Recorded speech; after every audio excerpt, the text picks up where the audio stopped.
Are you a footballer who wants to maximize your performance to succeed at the top level? My new ebook, Strength and Conditioning 101 for Female Footballers, is now available. For free and instant access, simply head on over to jacobandre.com. Link is in the show notes. The Women's Footy Podcast is brought to you by Fitness Works. With 3 convenient locations in Darwin at Darwin City, Nightcliff and Allawa, these gyms are world-class family exercise centres offering the latest equipment with friendly and fully qualified staff. For more information, check out fitnessworksnt.com.au. G'day and welcome to the Women's Footy Podcast. I'm your host, Jacob Andre, and today I am answering the question, how often should I incorporate strength training into my weekly routine? Now, this is going to be a really quick episode. It's going to be quite concise, and I'm going to talk about it from a different point of view, depending on where you're at in your footballing career. So the 2 main areas that I'm going to break this up into are development and mature. You may have heard me talk about this before. We have our development athletes and our mature athletes. Now, I just want to mention one more thing before I go into more detail on them too, and that is in my time with the Adelaide Crows, the AFLW side, working with the Darwin-based players, I had full access to all of their programming. And what they did, as well as most clubs would do in the AFL system, is that they would have 3 levels, sometimes even more, depending on where players are at. So you would have your development players. So those are your ones who are just drafted, just coming into the system, and they are really building up that capacity in the gym.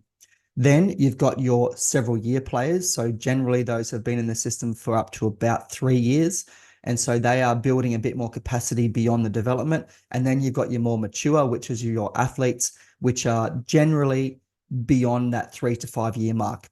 After being in the system for about 7 years, it's generally a bit more about maintenance. So they're still going to be doing the mature athlete program, but it can be, it's not so much about building as much anymore. It can be a little bit more eased back a little bit. But in particular, in the AFL system, for men and for women, it's going to be very much about first being drafted and doing a development program, a program which is several years in, so around 3 up to about 3 to 5 years, and then a more mature athlete program from about 3 to 5 years on. And of course, this is going to change depending on the player and a whole bunch of circumstances in terms of their physical competence. So what I find with our Footy Fit program is that we generally have, when I started out, it was generally more mature bodies. And so it was a mature program that I created. Then I found I was having more development athletes. And so I then created a whole second parallel program that sat along with that. So the mature athlete program was a 12-month periodized program. So our 12-month is our macro cycle broken up into 4 mesocycles of 3 months each. And then that was then further broken down into microcycles. So we have 12 microcycles, which are our phases. They are our monthly phases. So it's broken up into phases, monthly, programs, which is quarterly, and then a year program. So we have our mature athlete program. We have strength and conditioning for that, by the way. And we have our development athlete program, which we also have strength and conditioning. And so with the mature athlete program, that is doing weights 4 days a week. Long story short, I'll get into a bit more details about that in a moment. The development athlete is doing 3 days a week.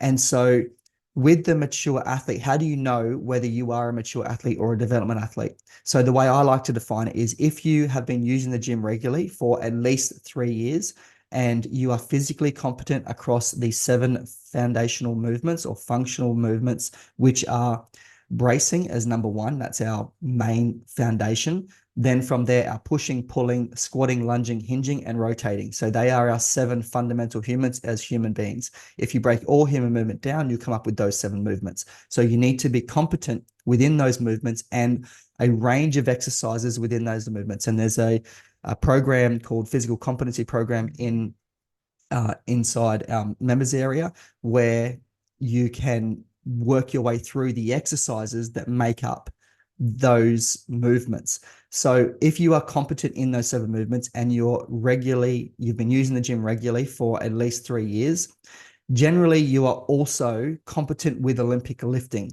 So for example, cleans and snatches, but if not, it's not too big of a deal, but certainly the 4 main compound lifts, which are bench press, shoulder press, barbell shoulder press, squats, and deadlifts. So if you've got those three things, you are physically competent in the 7 foundational movements, you have been using the gym regularly for at least 3 years, and you are familiar and competent with those 4 main Olympic lifts, bench press, shoulder press, squats, and deadlifts, then you can go into our mature athlete program. If you are not any one of those 3, then I recommend that you start off with the development athlete program and you build up. You spend a year doing that at least before you even consider going on to the mature athlete program. Hey, Jacob here with a quick message. If you're enjoying this episode of the Women's Footy Podcast and you want more fitness tips for the female footballer, I encourage you to join our Instagram channel, Footy Fit Fam. Link is in the show notes. Now, back to the show. Now, here's how they kind of get a little bit different, how they differ. The mature athlete program is 4 days a week. In preseason, which goes for 6 months, so 2 programs, 2 3-month mesocycles, which are preseason 1 and preseason 2. You do 4 days of weights, and they will be on a Monday, Tuesday, Thursday, Friday. The focus on these is on a Monday, for example, is an upper body, is a upper body and a lower body compound lift, but inside that, it's a lower body anterior focus, so quads. Then on the Tuesday, it's a lower body posterior focus. So again, we do a compound lift for upper body and lower body. And then the focus in the accessory stuff is a lower body posterior stuff, so hamstrings. On the Thursday, we do an upper body anterior focus. So again, we do an upper body and a lower body compound lift, but we do a upper body accessory focus. So that's our chest and our triceps, because it's essentially pushing movements. And then we have our upper body posterior focus on the Friday. Again, we do our compound lift for the upper body and lower body, but the focus in the accessory stuff is the upper body posterior stuff. So that is our upper back and our biceps. So it's our pulling type movements. Moving into the in-season, which is our mesocycle 3 and 4. So in season 1, in season 2, we change it up a little bit, and it goes to Monday, Tuesday, Wednesday, Thursday. And so that is because we want our main lower body lifting day on a Wednesday, and we don't want to be doing any weights on our lower body after the Wednesday in preparation for the game on either Friday night or Saturday or Sunday. Most of the time it's on a Saturday. But you want to be off your legs about 3 days before, off your legs in terms of weights about 3 days before. So that's why we keep our lower body lifting focus on a Wednesday, because it's at least 2 days up until the Friday if you have a Friday night game, and you can change that and modify it a little bit if you need to, and put it onto a Tuesday. But generally it works for most people still doing it on a Wednesday, so that because most of them are playing on a Saturday or a Sunday. So the focus with these, the Monday session is a lower body accessory day. The Tuesday is an upper body compound focus day. So that's our big heavy lifting movements. The Wednesday is our lower body compound focus day. So that's our big lifting movements for the lower body. And then we've got our upper body accessory stuff on a Thursday. So that's generally going to be the more accessory exercises, the smaller type stuff, the deltoids, the biceps, triceps, that kind of thing on the Thursday.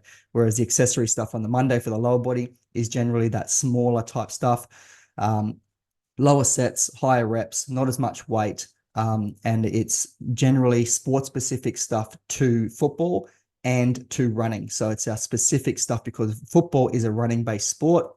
And so you need to not only train for football and the demands of football, but part of that is training for the demands of running, because you are essentially a runner.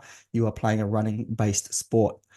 The mature athlete program is going to differ slightly, because there is a 3-day-a-week gym program. And in the preseason, so same thing, we have our mesocycle 1 and 2, which is preseason 1 and 2. We have the Monday, Wednesday, Friday. Monday is a full body workout. Wednesday is a lower body workout, and Friday is an upper body workout.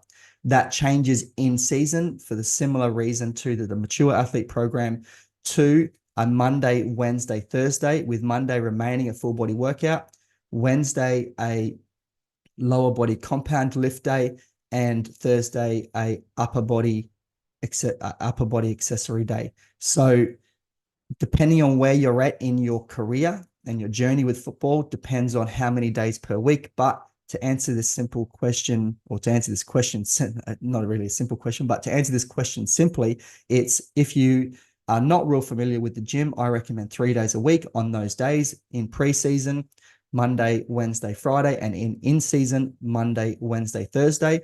And for a mature athlete who's familiar and competent in the gym, then I recommend 4 days a week in preseason, Monday, Tuesday, Thursday, Friday, and in season, Monday, Tuesday, Wednesday, Thursday. I hope this answers this question. If you've got any questions, please ask, because I'd love to turn them into a podcast episode and explain it in more depth for you, and explain how we tackle that and incorporate that into our Footy Fit program. Thank you for joining me this week, and I'll see you next week. Are you a footballer who wants to maximize your performance to succeed at the top level? My new ebook, Strength and Conditioning 101 for Female Footballers, is now available.